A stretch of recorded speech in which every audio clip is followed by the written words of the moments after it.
Et c'est bon. Je fais une prise de Super. Non, non, c'est parole. bon. Il y a des techniques de prof pour retenir les paroles. Pas les prises de parole, peut-être. J'ai dit des conneries, mais pas du tout. J'avais vraiment espoir. Parce que moi, je suis très mauvais en prénom. Je laisse ici si je Ah, je demande. Moi-même, je suis Non, nul en prénom. non. D'ailleurs, dernière question.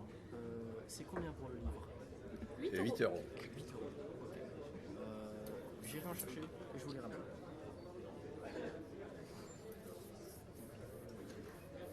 Et après, vous partez à l'amicale laïque de Tardy, c'est ça? Je sais pas. Moi, je suis mes mentors.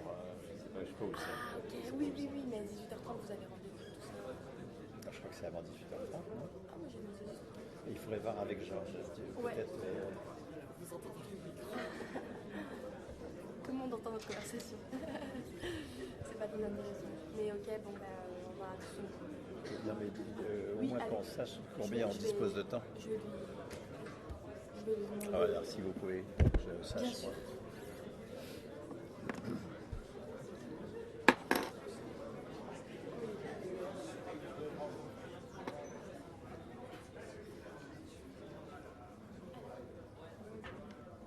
17h, on a 1h10, voilà. Faites comme vous voulez, après s'il y a des questions. Alors, bonjour à toutes et à tous. Est-ce que... Ouh là là, j'ai démonté le micro. Bon, est-ce que tout le monde est bien installé? Je pense qu'on va démarrer parce que ça fait déjà 20 minutes. On a un petit retard de 20 minutes. Excusez-moi, donc voilà, pour rappeler, ça fait 4 jours et 3 nuits qu'on occupe l'amphithéâtre pour la lutte contre la réforme des retraites. On essaie de mettre en place... Je suis désolée, je prends votre micro. On essaie de mettre en place... Je suis désolée, c'est pas... Vas-y, assieds-toi là. Non, mais restez assis. Bon, désolé, petit souci technique. On essaie de mettre en place donc une mobilisation à l'intérieur de l'amphithéâtre, afin de montrer que la jeunesse sait se mobiliser aussi. Et donc plusieurs interventions ont eu lieu, plusieurs projections de films aussi, dont notamment La Sociale, où on pouvait voir Bernard Friot aussi être interrogé. Donc, économistes et sociologues en général sur la question du travail, du salaire, du revenu. Il est reconnu et connu pour les questions en lien avec la sécurité sociale. Il a bossé pendant des décennies sur ces questions. Donc aujourd'hui on l'accueille et c'est un grand plaisir parce qu'on ne s'y attendait pas du tout et c'est quand même incroyable qu'on puisse l'accueillir aujourd'hui dans notre amphithéâtre occupé comme ça, qu'on puisse mettre en place des choses aussi dynamiques. Je vais faire court, on va lui laisser la parole. On peut juste le remercier en tout cas infiniment pour sa venue. Et si vous souhaitez...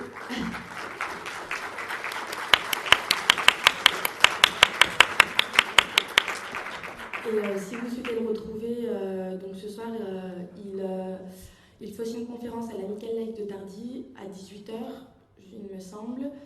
Et ils vendent des petits livres à 8 € vers la sortie. Donc voilà, ça sera un moyen de contribuer à sa venue. Et merci encore d'être là.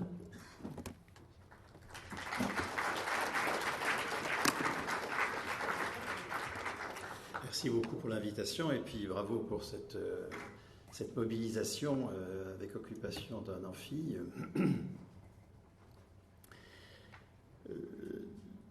Justement, dans ce petit ouvrage, Prenons le pouvoir sur nos retraites, que mon éditeur La Dispute m'a commandé un peu au dernier moment et que je viens d'écrire à la hâte, j'interroge l'analyse la plus présente chez les opposants à la réforme et qui font de la réforme, disons, une affaire de répartition de la valeur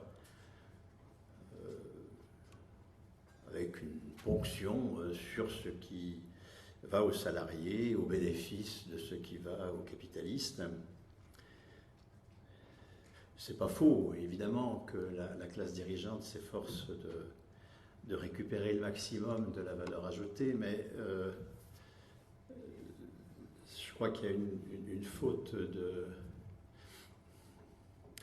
une faute d'analyse de l'origine du pouvoir de la classe dirigeante. L'origine du pouvoir de la classe dirigeante, c'est pas qu'elle a le pouvoir sur l'argent et qu'elle récupère des sous. L'origine du pouvoir de la classe dirigeante, c'est qu'elle n'a le pouvoir sur l'argent que parce qu'elle a le pouvoir sur le travail.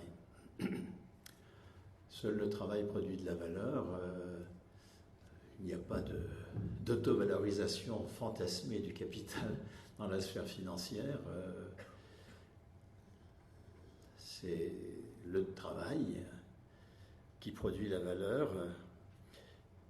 Et dans le capitalisme, le travail est totalement étranger aux travailleurs, puisqu'il est organisé pour la mise en valeur du capital. Il y a une production de valeur pour la valeur, dans l'indifférence à l'utilité sociale de ce qui est produit, lorsqu'il y a des effets anthropologiques et écologiques absolument désastreux. Et cette étrangeté des travailleurs au travail, quelqu'un qui dit, quand on l'interroge sur la légitimité de ce qu'il fait, qui répond « je fais mon travail », on sait ce que ça veut dire. On sait qu'il fait de la merde et qu'il continue. C'est ça, faire son travail dans le capitalisme. Et donc,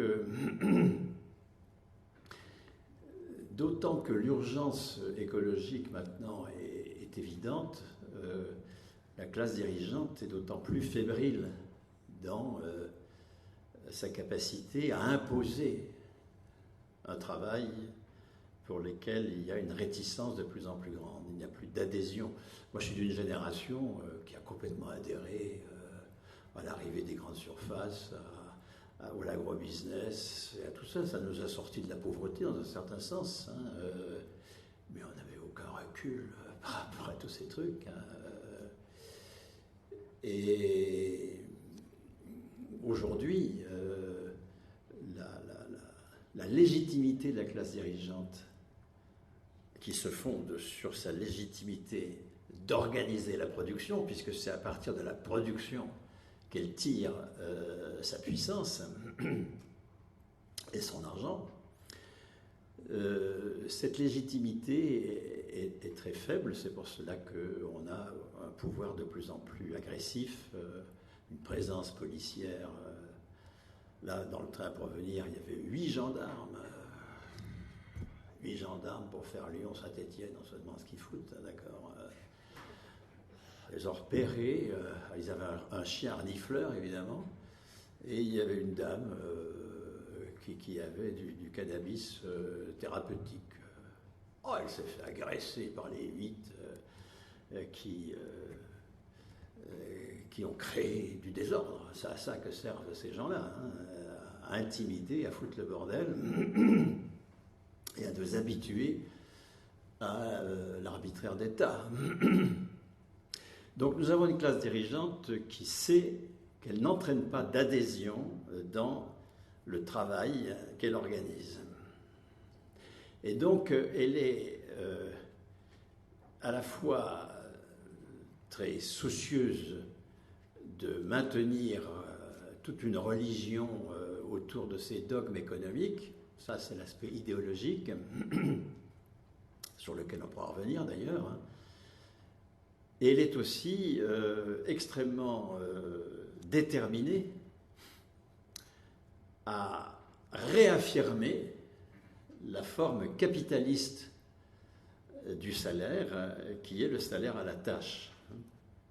Quand Marx définit le salaire comme le prix de la force de travail, il désigne de façon très juste, à mon sens, le salaire capitaliste, qui est la reconnaissance des besoins dont je suis porteur pour faire une tâche qui met en valeur du capital. Et la rémunération à la tâche, c'est le cœur de la rémunération capitaliste, hein, puisque elle suspend nos ressources au fait que l'on fasse la tâche qui nous a imposée. Les formes les plus classiques dont souffre beaucoup la jeunesse aujourd'hui, hein, qui, avec son diplôme, n'accède pas au salaire à la qualification tel qu'il a été construit au XXe siècle contre le salaire capitaliste, C'est les CDD de mission, c'est de l'intérim, c'est des dispositifs d'entreprise, de n'importe quoi, où on est payé à la tâche.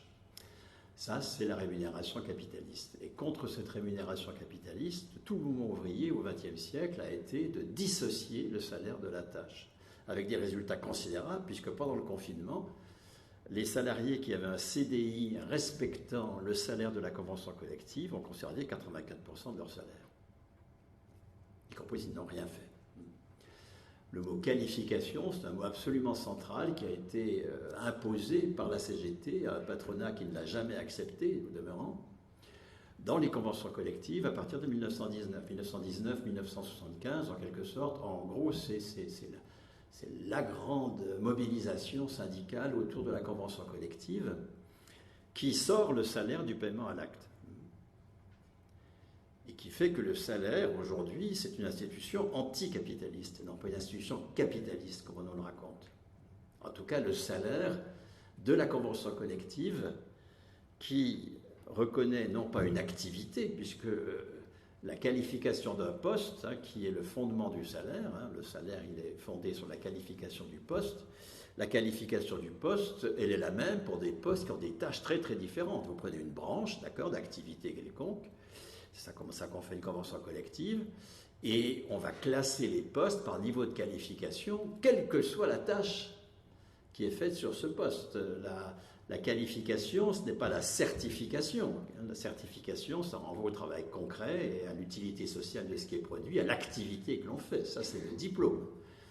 L'école, elle certifie, mais elle ne qualifie pas. La qualification, c'est tout à fait autre chose. C'est quelque chose qui, non pas renvoie au travail concret, à ce qu'on sait faire, à du savoir-faire, mais qui renvoie à de la production de valeur. Nous sommes au travail abstrait. Et la qualification d'un poste, c'est l'évaluation de sa contribution à la production de valeur économique. Et là, c'est cette première dissociation entre le salaire et la tâche, dont on a vu encore une fois les effets absolument macroéconomiques massifs pendant le premier confinement, qui caractérise cette conquête considérable du salaire de la qualification, cette conquête de l'emploi. L'emploi, c'est lorsque... L'emploi, c'est pas ce terme extensif de la comptabilité nationale qui confond emploi et situation de travail. Du coup, c'est un terme qui n'a aucune valeur scientifique. L'emploi, d'un point de vue scientifique, c'est lorsque le poste de travail est doté d'une qualification. Sinon, on est dans l'infra-emploi. Les, je sais pas quoi, moi, les contrats, du volontariat de service civique, enfin, tout ça, nous sommes dans l'infra-emploi, bien sûr. Toutes les mesures jeunes, toute l'insertion imposée à la jeunesse. Là, on est dans l'infra-emploi. Le travail indépendant, c'est de l'infra-emploi, bien sûr. L'emploi, c'est une première conquête. Mais le mouvement ouvrier ne s'est pas arrêté à l'emploi parce que le support des droits, c'est le poste. Et le poste, les travailleurs n'ont aucune prise sur le poste. Ce n'est pas eux qui en décident, ce n'est pas eux qui décident de son contenu, ce n'est pas eux qui décident de qui tient le poste, etc. Et donc toute l'ambition pour la CGT, puisque pour l'essentiel c'est la CGT qui est à la manœuvre au cours du XXe siècle sur ce terrain, toute l'ambition de la CGT, ça va être de faire passer la qualification du poste à la personne. Que ce soit non pas le poste qui soit qualifié, mais la personne. Ça a été d'aller au-delà de l'emploi. Alors, voyons bien, l'emploi c'est une conquête. C'est une conquête, vous prenez ce bouquin très important de Claude Didry, L'Institution du travail, qui c'est un sociologue du droit du travail depuis la Révolution française, qui montre la césure qu'introduit le Code du travail de 1910 en imposant aux capitalistes de devenir employeurs. Ceux qui ne veulent jamais être capitalistes, il veut inscrire les relations de travail dans le droit commercial. Donc il veut acheter de l'ouvrage fait, etc. Mais il ne veut jamais, évidemment, être employeur. Il faut le forcer à être employeur. C'est ce que fait le Code du travail, qui interdit la sous-traitance, qui crée l'employeur. C'est ça. 1910, c'est la création de l'employeur. Et dans ce cadre-là, l'affrontement, enfin, entre exploiteurs et exploités, et qui n'est plus maquillé derrière le voile du droit commercial et de la prétendue égalité des parties qu'il y a dans le droit commercial. Et c'est cette confrontation enfin directe des capitalistes jusqu'ici donneurs d'ordre et des travailleurs qui va permettre la conquête du salaire comme réalité anticapitaliste sous sa forme de salaire à la qualification du poste. Mais cette étape a été dépassée, hein. On est passé de l'infra-emploi à l'emploi, mais cette étape a été dépassée dans l'au-delà de l'emploi qu'il a construit un salaire qui n'est pas simplement anticapitaliste, c'est un salaire communiste. Pourquoi ? Parce qu'il change complètement le statut de la personne. Le salaire communiste, c'est un salaire qui attribue à la personne un droit politique de qualification. C'est la personne même qui devient titulaire de la qualification. Alors, ce sont des prémices, nous ne sommes pas dans le communisme réalisé, nous sommes dans un chemin vers le communisme. Mais le communisme, c'est ce chemin précisément. Je crois que même le mot « vers le communisme », c'est déjà une démarche idéaliste. Ce chemin par lequel nous sortons les personnes de l'obligation de poser un acte qui met en valeur du capital pour être reconnu comme travailleur. Ça, c'est le capitalisme, d'accord ? Il y a un premier dépassement, mais qui est partiel, qui dissocie le travail de l'activité dans l'emploi. Mais le dépassement, vraiment, cette fois-ci, accompli, c'est lorsque le salaire n'est plus la contrepartie d'un travail, mais est un attribut de la personne.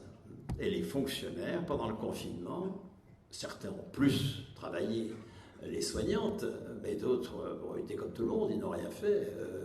Ils ont conservé 100% de leur salaire. Parce qu'un fonctionnaire n'est pas payé pour ce qu'il fait. Il est payé pour ce qu'il est, dans l'ordre de la valeur économique. Alors, ce n'est pas encore une fois abouti. Quelqu'un qui quitte la fonction publique perd ce statut. S'il est habitant, son salaire n'est qu'habitant, enfin, etc. etc. Nous sommes encore une fois dans des prémices du salaire comme droit politique de la personne, mais ces prémices sont là et il y a un acharnement de classe à le supprimer. Et c'est tout l'enjeu de la bataille des retraites. Pourquoi ? Parce que en 1946, les communistes au gouvernement, sur des postes sur les strapontins qu'on donne à des communistes, le travail, la santé, démerdez-vous avec ça, aucun ministère régalien, rien de tout ça, bien sûr. Bien que le Parti communiste ait fait 30% des voix aux premières élections législatives de la Libération. Mais De Gaulle est tellement excédé d'avoir dû nommer 5 communistes sur des strapontins qui démissionnent tout de suite. Dès janvier 1946, il démissionne, il va être un adversaire acharné de ce que les communistes vont mettre en place. Et qu'est-ce qu'ils mettent en place, justement ? Il y a une extension massive de la dissociation du salaire et de l'emploi. Un dépassement de l'emploi. C'est d'abord un ministre communiste, Thorez, qui fait la loi d'octobre 1946 sur la fonction publique. Encore une fois, ce qui définit un fonctionnaire, c'est qu'il a une qualification personnelle. Et petite parenthèse, vous voyez combien ce conquis est complètement sous-estimé quand on voit que la mesure vraiment, mais contre le service public, la fonction publique, excusez-moi, parce que la droite est très pour le service public dès lors qu'il n'y a pas de fonction publique précisément. Donc la défense des services publics, c'est un mot d'ordre un peu discutable. L'attaque contre la fonction publique énorme, qu'est la loi d'août dernier, qui suspend le traitement des fonctionnaires soignants suspendus pour non-vaccination. Alors, vous avez eu une protestation contre le fait qu'on manque déjà de soignants et qu'on élimine des gens parfaitement honorables, sur un prétexte très discutable. Vous avez eu des protestations sur le fait qu'on laisse sans revenu des gens qui... Enfin, vous avez eu des protestations syndicales et politiques, oui, mais rien sur l'attaque formidable contre le salut de la fonction publique. Je rappelle que l'article 3 de la loi Lepors, ministre communiste de la fonction publique sous Mitterrand, qui a étendu la fonction publique à l'hospitalier et au territorial, l'article 3 dit « Tout fonctionnaire suspendu conserve son traitement ». Bien sûr, c'est le cœur de la fonction publique. On n'est pas payé pour ce qu'on fait. Mais c'est tellement nouveau, hein, ça a un statut anthropologique tellement nouveau que ça n'a pas été assumé par nos organisations, et en particulier par le Parti communiste, quand je vois la désastreuse thématique de Roussel sur la question pendant la campagne présidentielle. C'est un membre du Parti communiste qui parle, hein, depuis 1969. Et donc,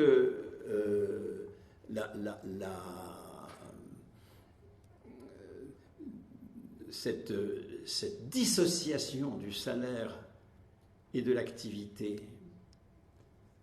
ça c'est le poste de l'emploi, mais dissociation de salaire et du poste, ça c'est la fonction publique. Cette dissociation va être étendue massivement par les ministres communistes en 1946, par Marcel Paul pour le DFGDF, qui est ministre de la production industrielle, et qui, dans le décret de juin 1946 sur le statut des électriciens gaziers, copie complètement celui de la fonction publique. Il va d'ailleurs appeler la retraite de l'électricien gazier, c'est le salaire d'inactivité de service. Alors venons-en justement à la retraite comme salaire, hein, et non pas comme différé de cotisation. L'acte que pose Croizat, donc ministre des Travailleurs, le seul ministre du Travail qui était ministre des Travailleurs, ça c'est vrai, quand on voit ce qu'ont été les ministres du Travail, c'est tout à fait catastrophique dans leur relation aux travailleurs. L'acte fondamental que pose Croizat, c'est d'étendre la logique de la fonction publique au régime général, donc aux salariés du privé. Il institue une pension de retraite qui est la poursuite du salaire. Pourquoi est-ce que, et non pas la contrepartie de cotisation, aujourd'hui encore, hein, aucun compte n'est tenu des cotisations dans le calcul des retraites, aucun compte, strictement aucun, sauf de la GIRC-ARCO qui est la réponse patronale dès 1947 aux communistes. Mais aujourd'hui encore, dans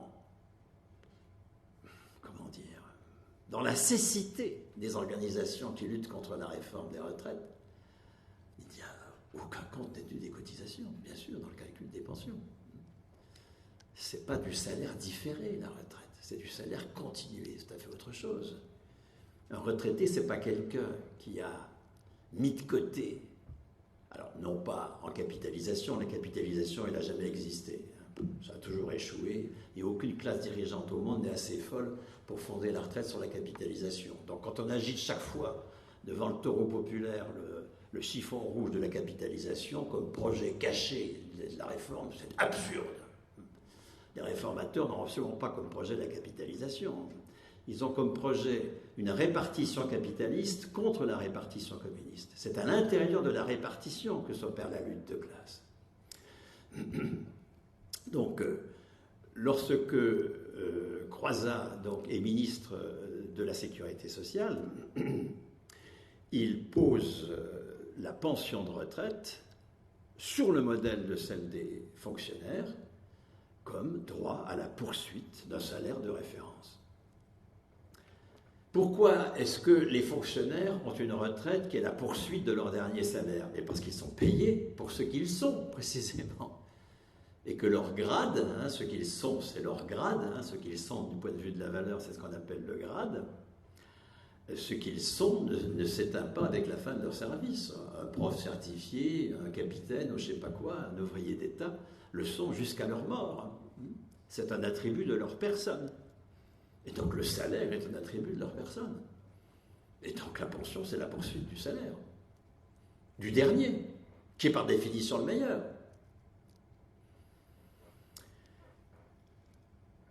Et qu'est-ce que fait Croizat? Qui disposait dans les assurances sociales d'une répartition capitaliste. Les assurances sociales de 1930 créent une cotisation obligatoire pour la vieillesse qui va à un compte épargne retraite. Bon, mais ça foire. Vous aviez eu une première tentative en 1850, une deuxième tentative, je vous renvoie mes bouquins pour tout ça, hein, une deuxième tentative en 1910, troisième tentative en 1930, qui foire à nouveau. Pourquoi d'ailleurs est-ce que la capitalisation, ça foire toujours? Parce que pour que le rendement des cotisations placées, c'est ça la capitalisation, hein, c'est le rendement des cotisations placées qui finance les pensions. Pour que le rendement des cotisations placées soit égal au flux des cotisations annuelles, il faut 40 ans. Au début, le régime, il ne donne rien. Il faut pratiquement 40 ans pour qu'il arrive à maturité. Aucun travailleur ne peut attendre 40 ans. Hein. Et donc, ça a toujours foiré. La capitalisation, ça foire toujours. Il faut être clair sur ce point.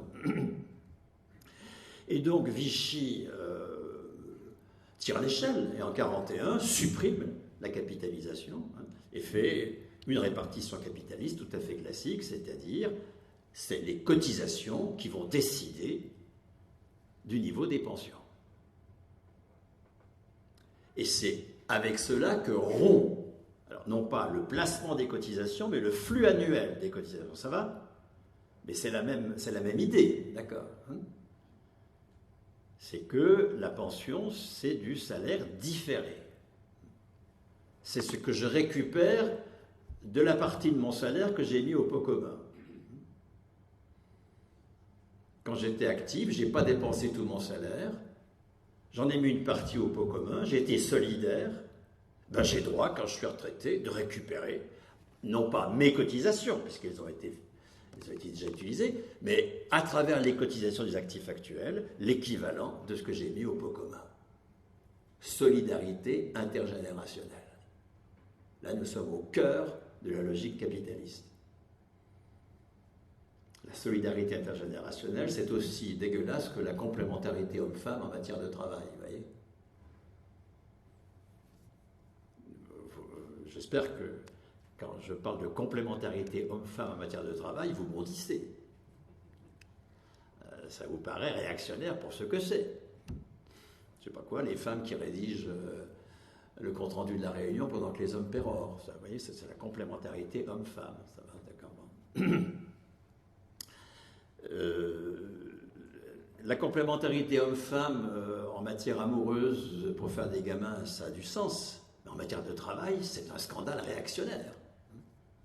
Bien, la solidarité intergénérationnelle dans les relations de voisinage, dans les relations familiales, ça a du sens. Mais en matière de travail, c'est le même scandale réactionnaire.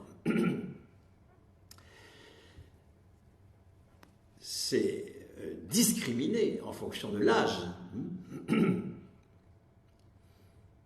le rapport au travail. Et Dieu sait si aujourd'hui cette discrimination en fonction de l'âge, elle est acceptée.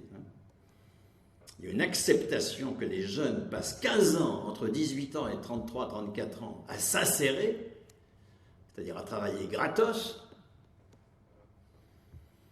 Et il y a une acceptation qu'en fin de vie, on soit après le travail. Libéré du travail. Ah bon? Le travail, c'est quelque chose de si monstrueux qu'il faille s'en libérer?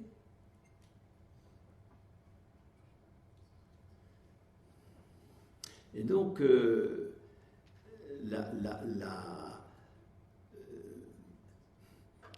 lorsque Croizat, qui a récupéré un mode de pension par j'ai cotisé, j'ai droit, le subvertit d'un point de vue communiste, il en fait un je suis travailleur jusqu'à ma mort, j'ai droit au salaire jusqu'à ma mort. Le salaire n'est pas la contrepartie d'une activité productive. Et ça, c'est insupportable pour la classe dirigeante, puisque, et je renvoie à ma première phrase, l'illégitimité croissante de la classe dirigeante dans la façon dont elle organise le travail. Donc l'obligation où elle est, outre le flicage de nos vies et qu'elle est en train d'imposer progressivement, l'obligation où elle est de nous payer à la tâche, avec un salaire résultat. Il faut d'abord produire. Il faut d'abord produire. Mais on est complètement imbibé de cette religion. Alors j'en parle très longuement dans le bouquin, ça, hein, de la religion capitaliste. Quand on dit, mais comment on finance?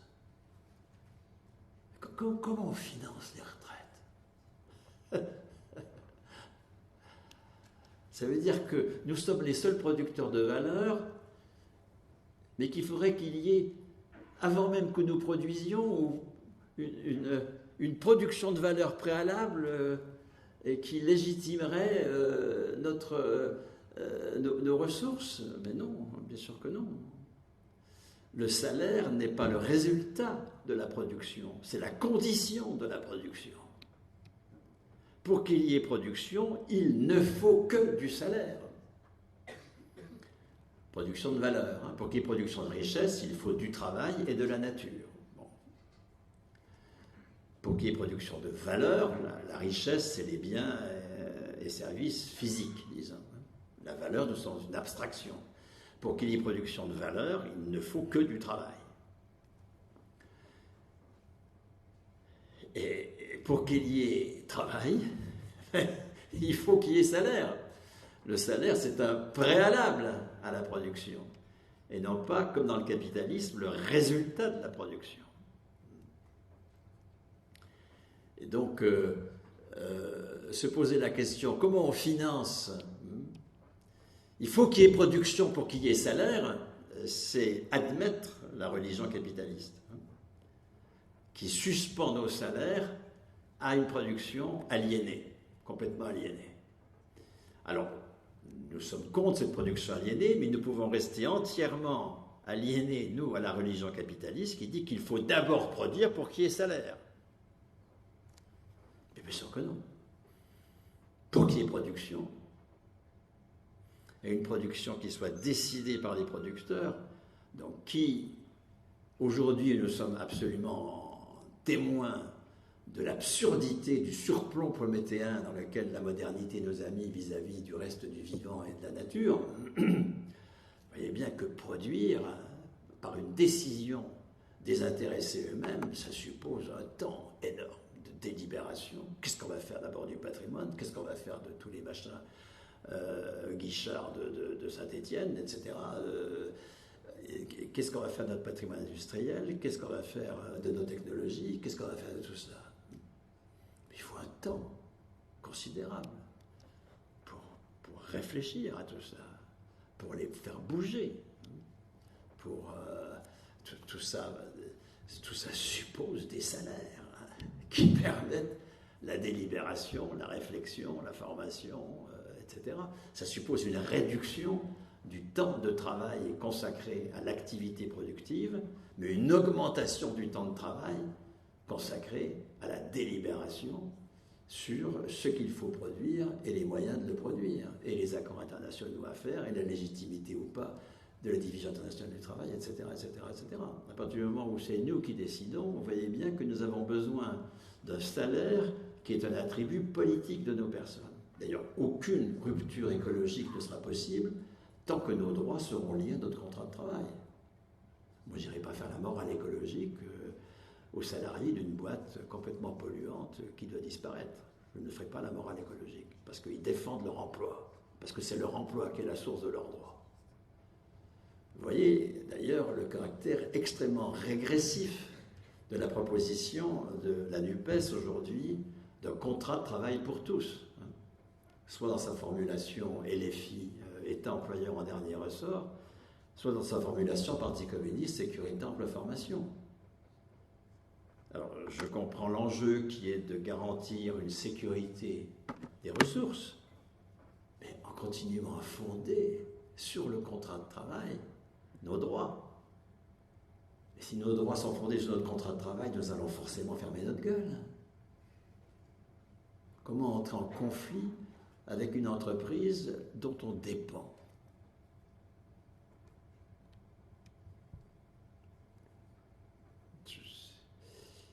Et ce qui est intéressant, c'est que nous avons entièrement dépassé cela. Justement, cette dépendance du contrat pour être reconnu comme travailleur, qui impose une autre définition du travail. Non pas celui qui est au travail, ça c'est la définition capitaliste, mais celui dont la citoyenneté a été enrichie de la souveraineté sur le travail et qui est en permanence, qui est par intermittence en train de faire de la production, bien sûr, mais pas tout le temps. En ce moment, je ne travaille pas, par exemple. Ce que je fais en ce moment, ce n'est pas du travail. Et heureusement. Mais qui en permanence est en responsabilité de la production. Et donc, cette responsabilité permanente est reconnue par un droit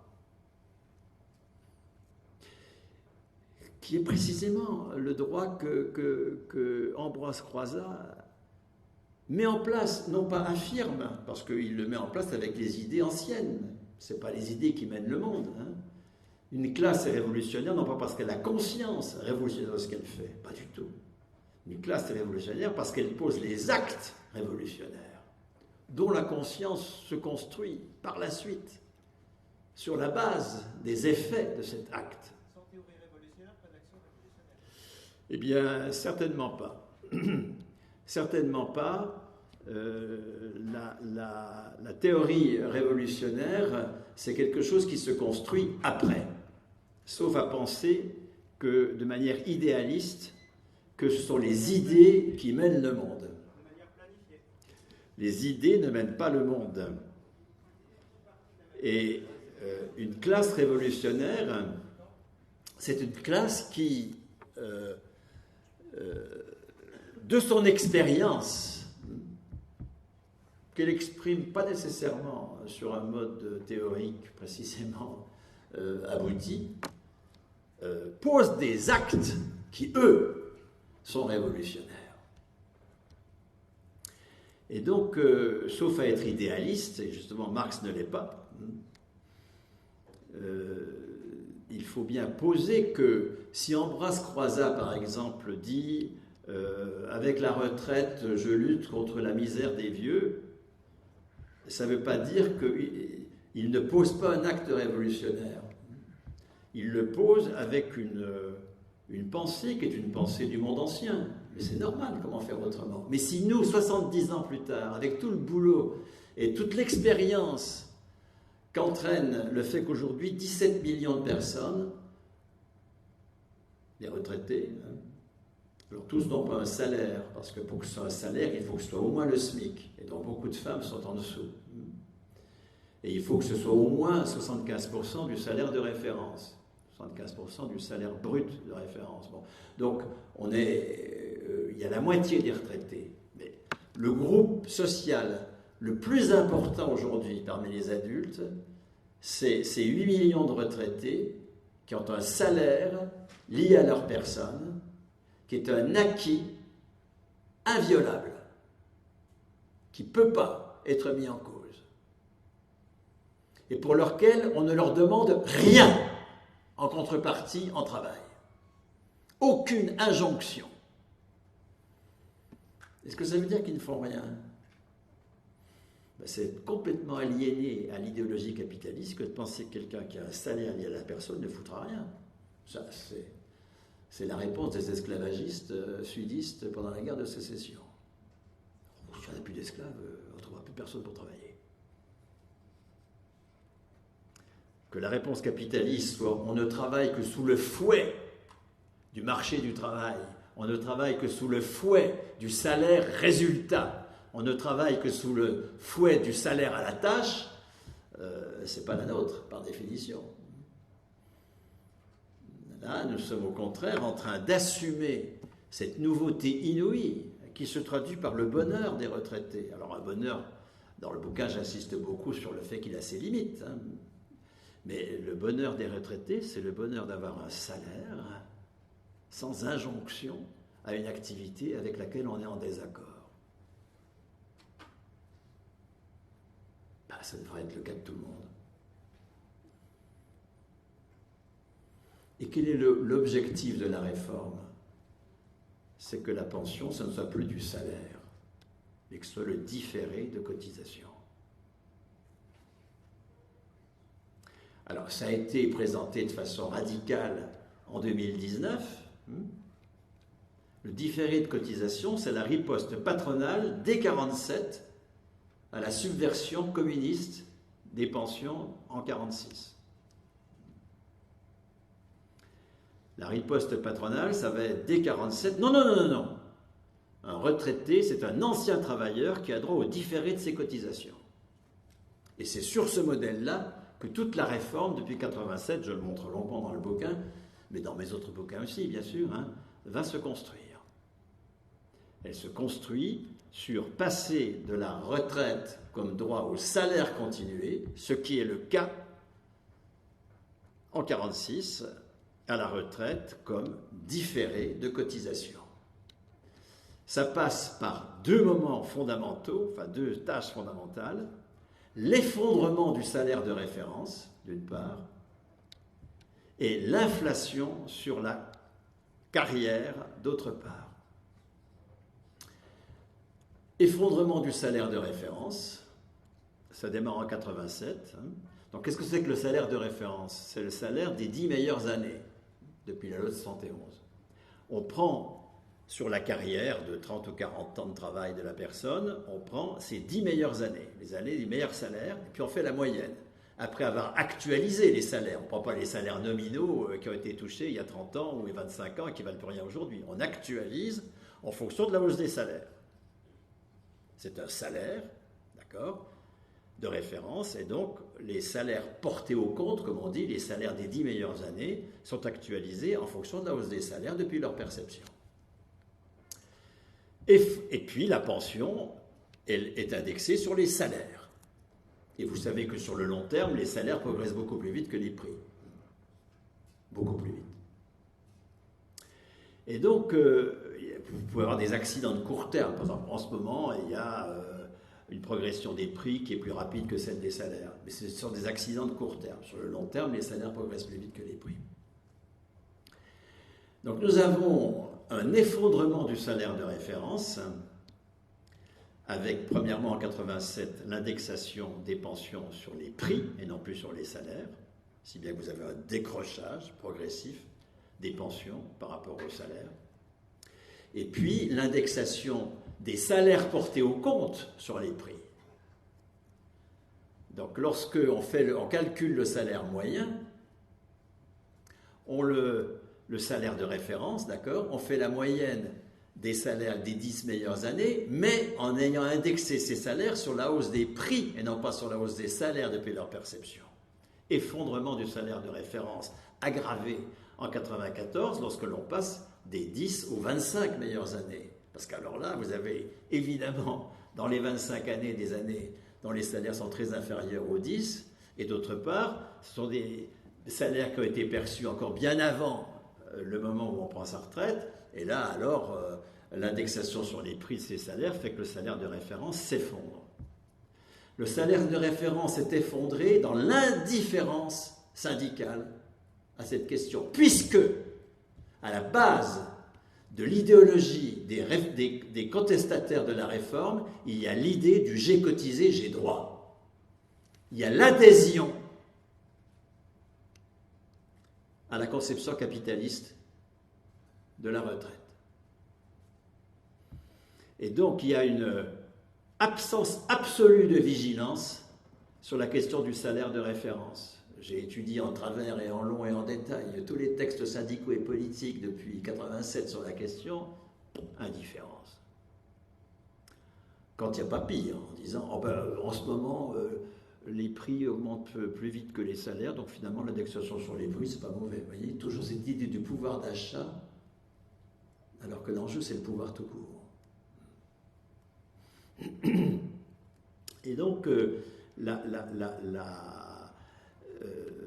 en même temps que vous avez un effondrement du salaire de référence, et donc du coup, la pension comme salaire continué, c'est la continuation de quoi ?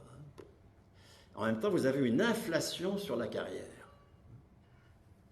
Jusqu'en 2010, où Sarkozy attaque l'âge légal d'entrée en retraite, en le faisant passer de 60 à 62 ans, tout le discours public porte sur la carrière.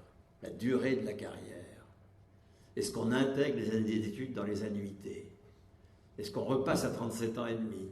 Ou est-ce qu'on admet les 42 ans actuels, mais en intégrant les années d'études, le chômage non indemnisé, etc., dans les annuités? Tout le débat porte là-dessus. Acceptation que la pension, c'est le résultat d'un travail précédent, de gens qui ne travaillent plus et qui ont droit au différé de ce qu'ils ont mis au pot commun. Alors, ce n'est pas les cotisations qui sont comptées, là, c'est les années.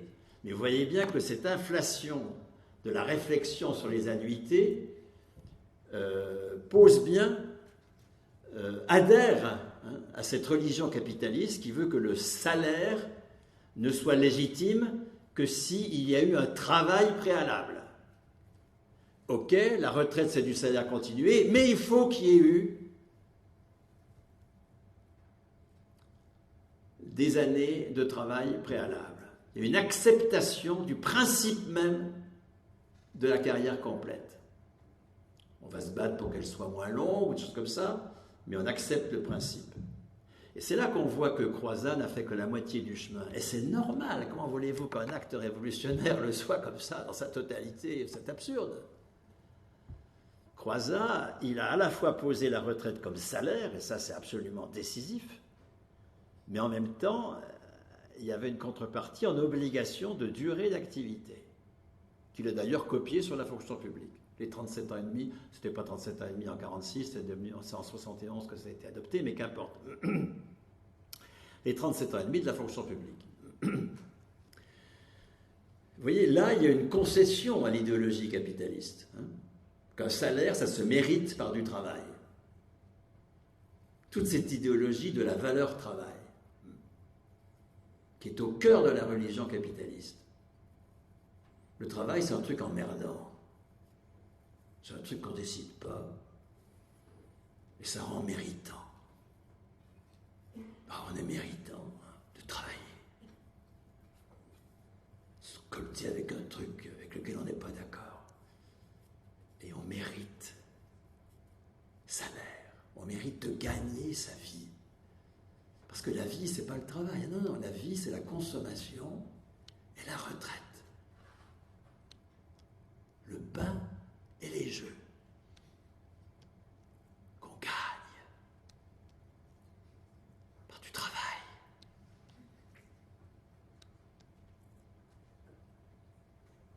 Je suis indigné que cette religion soit encore à ce point omniprésente dans nos têtes de contestataires de la réforme des retraites. Non pas indigné, attristé.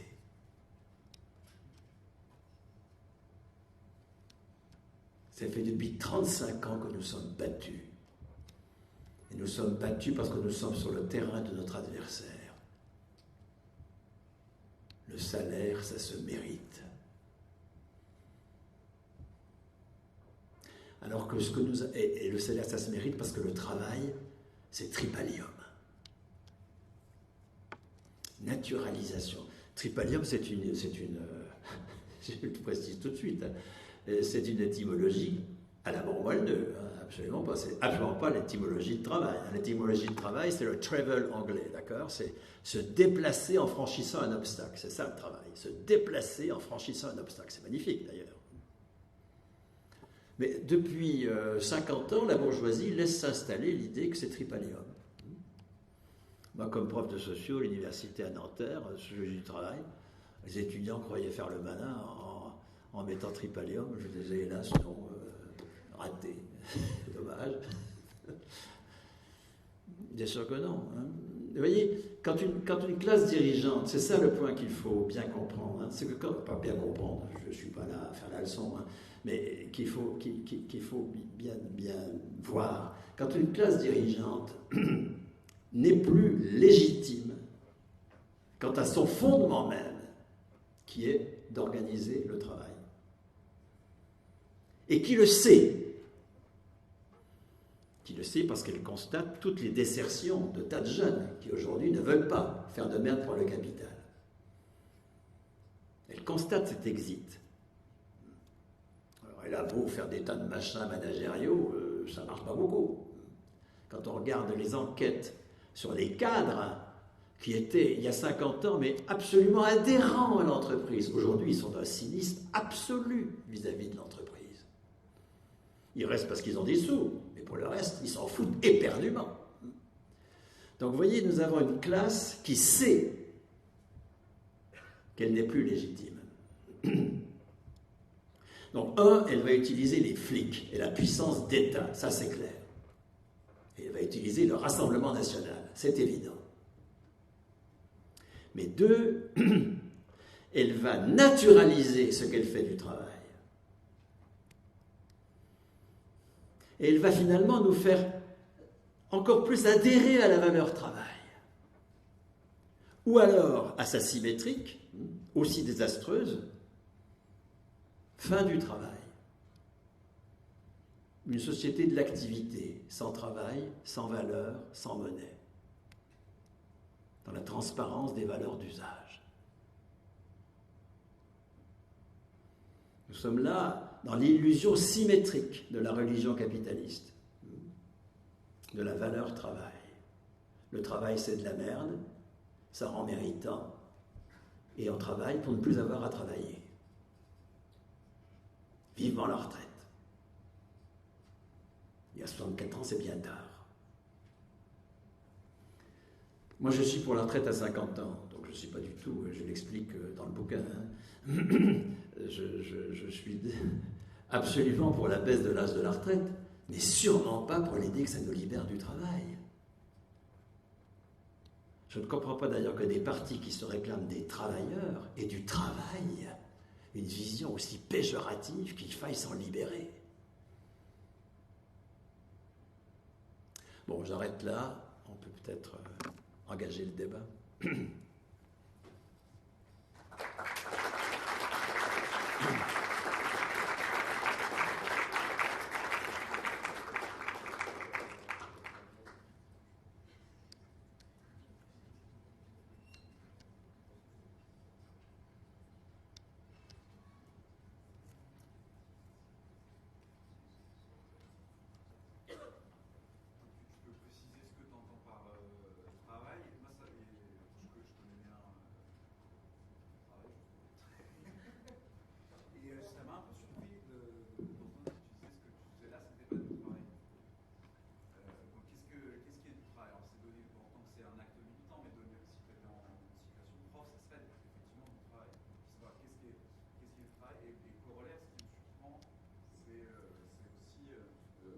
Aussi la question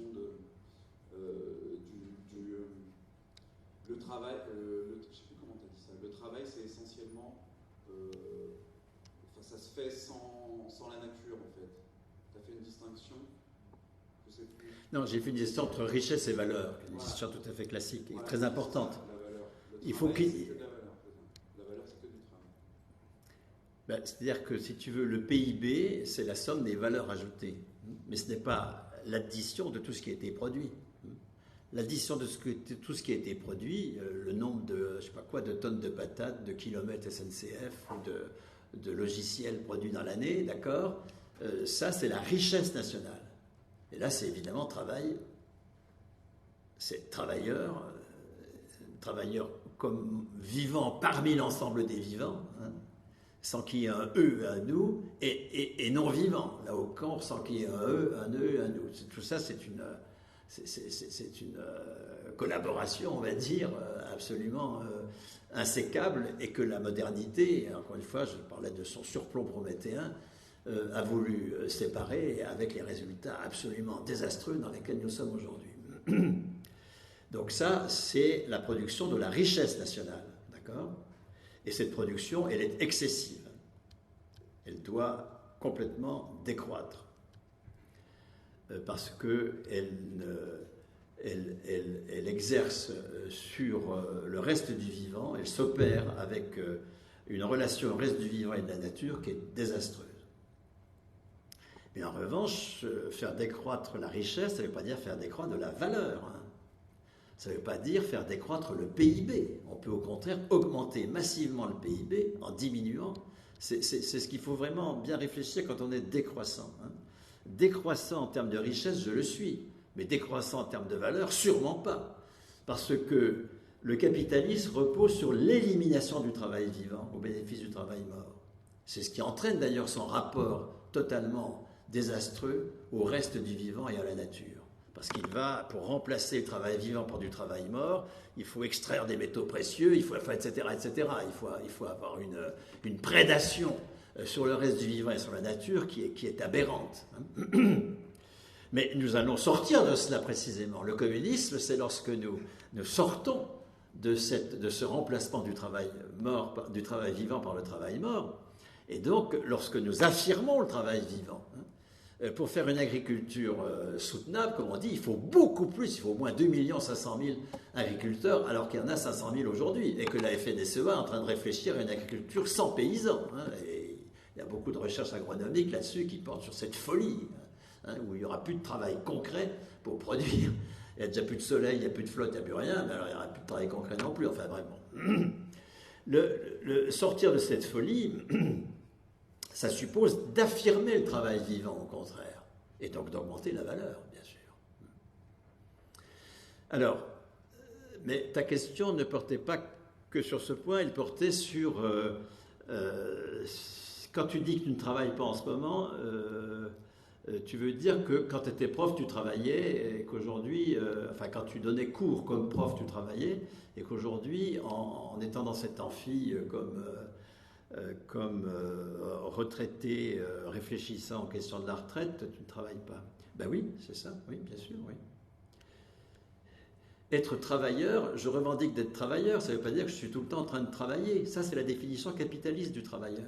C'est pour ça qu'on peut être avant le travail, après le travail, sans travail. C'est parce que notre définition comme travailleur est liée à l'activité productive que nous sommes en train de faire. Moi, je revendique d'être travailleur jusqu'à ma mort, c'est pour ça que je suis payé jusqu'à ma mort, c'est-à-dire en responsabilité jusqu'à ma mort. Je sais pas, j'écris des bouquins dans lesquels je conteste Amazon, par exemple. Bon, si j'accepte que mon éditeur vende à Amazon, qui suis-je du point de vue de la responsabilité? Si je suis retraité capitaliste, écoutez, moi j'ai fait mon temps, place aux jeunes, je suis irresponsable, je suis bénévole. Écoutez, le bénévolat, alors là j'en ai quelques pages un peu utiles, j'espère. Les bénévoles des associations, ils sont beaucoup mieux payés que les salariés des associations. Il faut arrêter avec le bénévolat.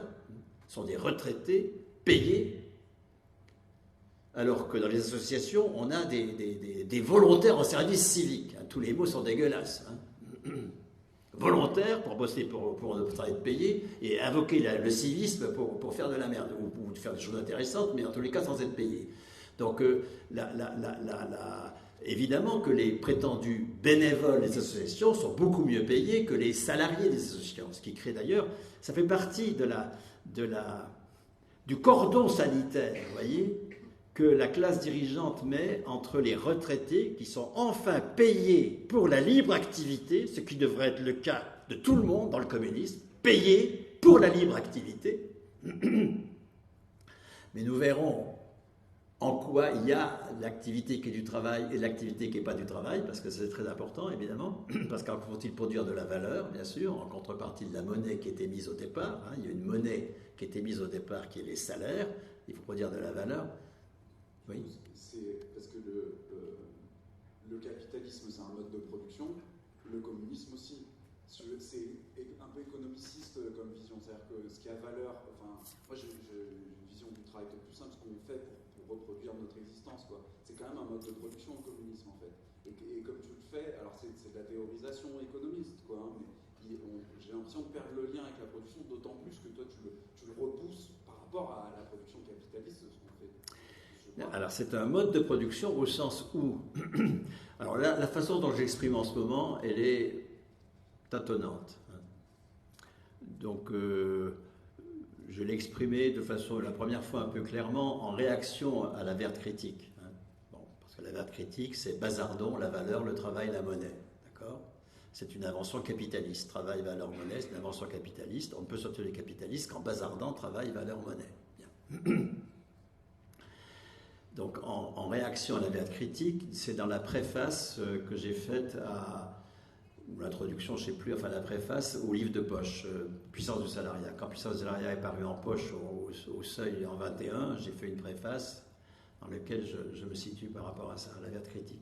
Et donc, mais alors ce que je dis est attenant. Je suis en train de travailler le plus à fond possible avec des gens qui ont une vraie formation en écologie, ce qui n'est pas mon cas parce qu'on n'est pas universel. Bon. Mais disons, en gros, là où j'en suis, c'est... Bon, je vais d'abord prendre une comparaison. En ce moment, j'en discutais encore avec ma femme dans le train en venant ici ce matin. On est en train de retaper une grange. On fait ça sans respect du droit du travail, le dimanche, sans casque, en n'utilisant pas les technologies les plus avancées, en ne faisant pas de calcul strict entre intrant et sortant, en ne respectant pas de délai, et on prend notre pied. On a un rapport à notre environnement, en plus il fait beau, etc. Magnifique. C'est de l'activité. L'activité, c'est notre rapport spontané, je dirais, à notre environnement. Pour transformer la ruine qui va être notre maison d'habitation, nous avons fait appel à des entreprises. Et là, c'est du travail, avec les caractéristiques que j'ai données. Le travail, c'est ce qui excède notre relation spontanée à notre environnement. En ce sens, je ne suis pas écologiste. Si écologiste, ça veut dire nous sommes dans un monde fini auquel nous devons nous adapter. Je pense que nous sommes dans un monde infini, que le travail rend infini, ou auquel le travail, je veux dire, donne son inouï, impensable aujourd'hui et pourtant réalité demain.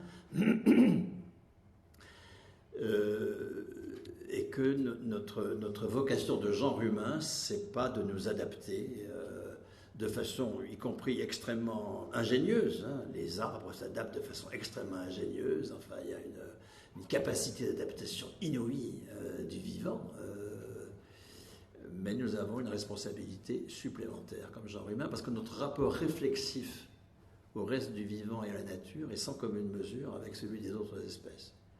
Et c'est ça le travail. C'est lorsque nous excédons notre rapport immédiat à notre environnement pour mobiliser, y compris à l'échelle internationale, en tout cas à l'échelle pertinente, qui peut être tout à fait locale, mais qui peut être aussi internationale, s'agissant de vaccins ou je ne sais pas quoi, pour mobiliser la science, la technologie, l'organisation dans la fin d'avoir avec le reste du vivant et la nature un rapport réflexif à la hauteur de l'inouï dont il est porteur. C'est ça le travail. C'est pour ça que je ne souhaite pas du tout que les études soient du travail.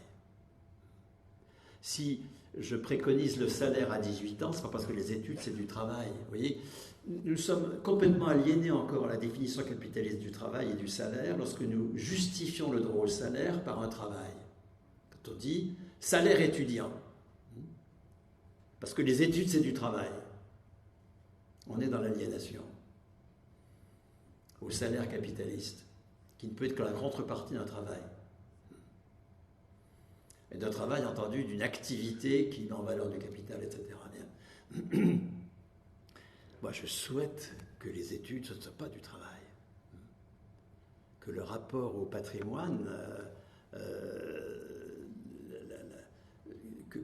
qu'ont les étudiants, soit marqué par des relations interpersonnelles, par de la gratuité, par un non-sens du délai, de la performance, etc., qui fait qu'il y a une vraie transmission du patrimoine. Cela dit que les profs, eux, sont au travail, oui, bien sûr, évidemment, qu'ils inscrivent leur activité dans des techniques spécifiques, etc., dans des programmes, etc., et qu'ils aient une évaluation de ce qu'ils font, mais évidemment. Tout n'est pas travail, c'est fondamental. Mais il y a aujourd'hui, vous voyez, parmi ceux qui sont... C'est le débat que j'ai avec Lordon en travail. Quand on aborde justement la question du travail des retraités, il dit, oh, bah, moi je suis spinoziste, je suis tout à fait d'accord avec toi, la puissance d'agir, enfin, les retraités, ils sont dans la puissance d'agir comme tout le monde, donc ils travaillent. Ben, je lui dis non, ben non. Et moi j'ai pas envie d'être tout le temps au travail. C'est pour ça que je suis contre également que la continuité de nos droits repose sur la continuité de notre contrat de travail, comme le propose EFI ou le Parti communiste.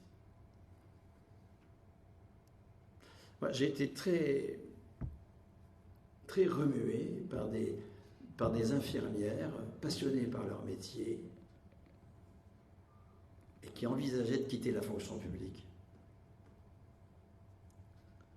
pour travailler dans le privé, suffisamment de quoi devenir chômeuse pendant 2 ans, pour faire un tour du monde, ou pour faire autre chose, pour pas avoir de compte à rendre, pour errer. Ça, dans l'état employeur en dernier ressort, dans le cycle de formation, fini. Il faudra qu'on ait un contrat toute notre vie. Ça ne m'intéresse pas. Ne pas fonder nos droits sur les contrats, fonder nos droits sur nos personnes. Vous voyez, faire ce qu'a fait la bourgeoisie quand elle était classe révolutionnaire. Il y a quand même eu ce moment inouï où, en août 89, des bourgeois proclament les hommes, bon, ça, c'est très discutable évidemment, comme naissant et demeurant libres et égaux en droit, dans une société aristocratique et féodale où évidemment on ne naît pas et on ne meurt pas libres et égaux en droit. Et sur la base de cette affirmation révolutionnaire, dans un conflit qui a souvent opposé la bourgeoisie aux catégories populaires par ailleurs, la construction de cette abstraction qu'est la citoyenneté, avec le suffrage universel, qui va postuler que tout majeur, quel que soit son passé scolaire, quel que soit son handicap, quelle que soit son origine sociale, etc., dans son abstraction de citoyen, est postulé comme étant en capacité et en responsabilité de la chose publique.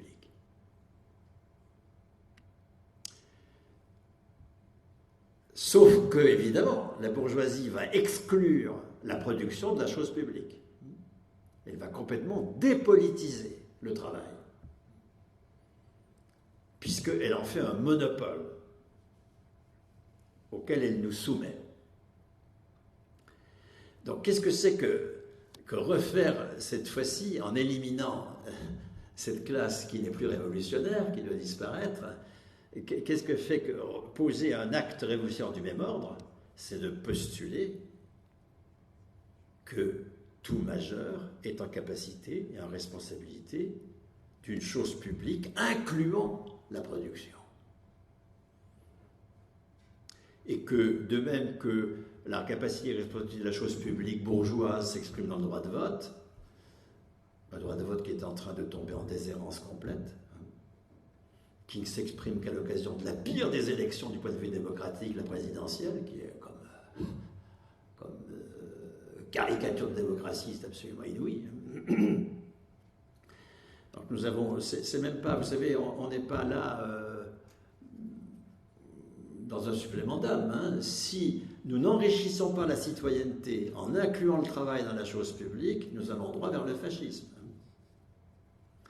Donc, inclure le travail dans la chose publique, ça représente des droits. Et comme droit, vous avez la qualification. À 18 ans, chacun devient titulaire du salaire du premier niveau de qualification, quel que soit son handicap, son passé scolaire, son n'importe quoi.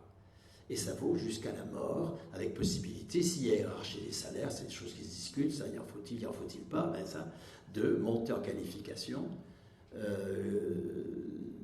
par des épreuves de qualification jusqu'à sa mort. Donc là, ce qui va être évalué, l'épreuve, ce sera le travail précisément, pas l'activité.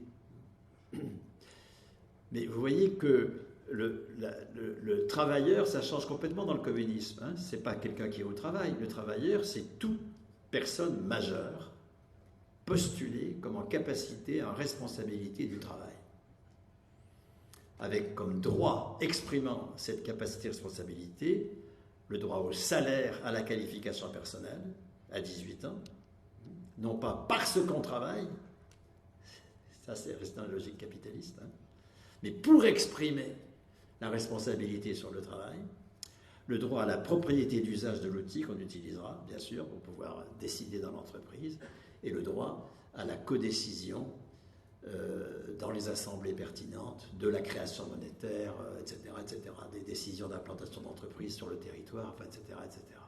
Voilà les 3 droits qui doivent devenir des droits au cœur de la citoyenneté, si nous ne voulons pas que cette citoyenneté s'épuise et laisse place au fascisme. On en reste là, semble-t-il, parce qu'il y a la suite. Excusez-moi, mais je vais à l'amicale laïque.